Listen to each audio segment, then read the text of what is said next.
Hey guys, Dave here. Welcome to the Centurions Review, the punk rock band of Wargame Review Institutions. This is Modern War Magazine number 12. The game in this one is Dragon vs. Bear Hyper War in the 2020s from Joseph Miranda. Let's take a look at the game.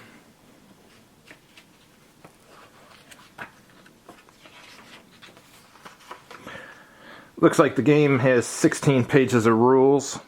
Let's go through them. Alright, here's your introduction. Looks like it's a two-player game. And counters have an attack, defense, and movement. Looks like some units have hyper war capabilities. I'm not sure what hyper war is. I'll have to read the rules to find out. Here's your sequence of play.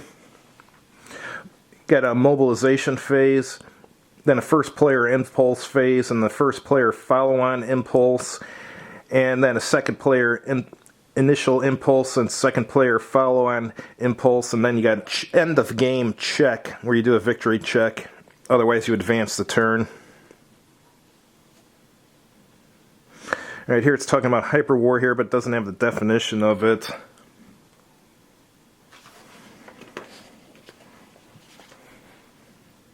Alright, here's your reinforcement rules. Reorganization, land movement rules. Looks like there's zones of control in this. Even got rules for trains, railroad movement. Here's the zone of control rules in more detail.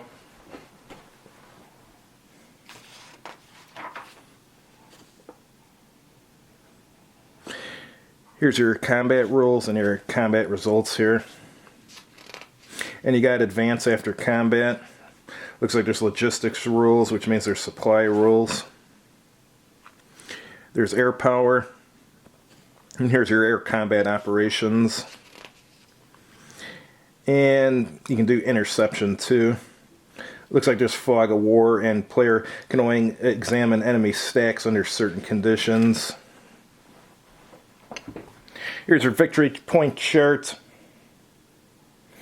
Pretty big chart. Looks like this has air mobile operations too. That's cool. Amphibious operations. Then you got special units such as mountain units and special forces. And logistics units.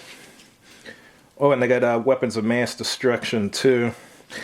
Personally, I found that generally weapons of mass destruction ruin a game. I mean, there's been a few games where it helped the game, but in most of them it ruins it. So when I have an optional weapon of mass destruction rule, I'm usually don't play it.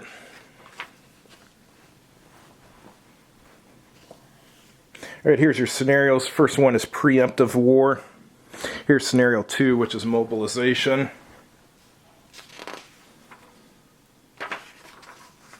And we have this, looks like there's just 2 scenarios.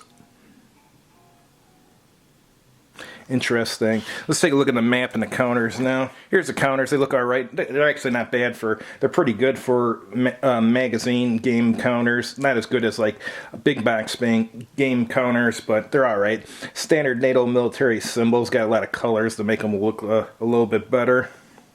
Got some aircraft too. Few things are double-sided. Map looks pretty good, especially for a magazine game. This is actually, yeah, this isn't bad at all. I like it.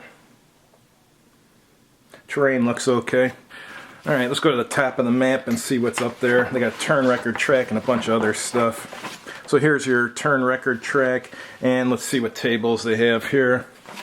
You got a standard combat results table and a high-tech combat results table.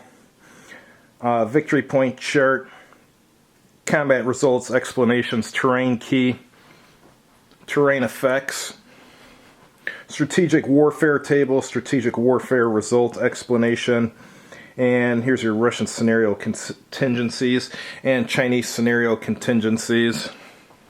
And on the sides here you can store hyper war and WMD available stuff.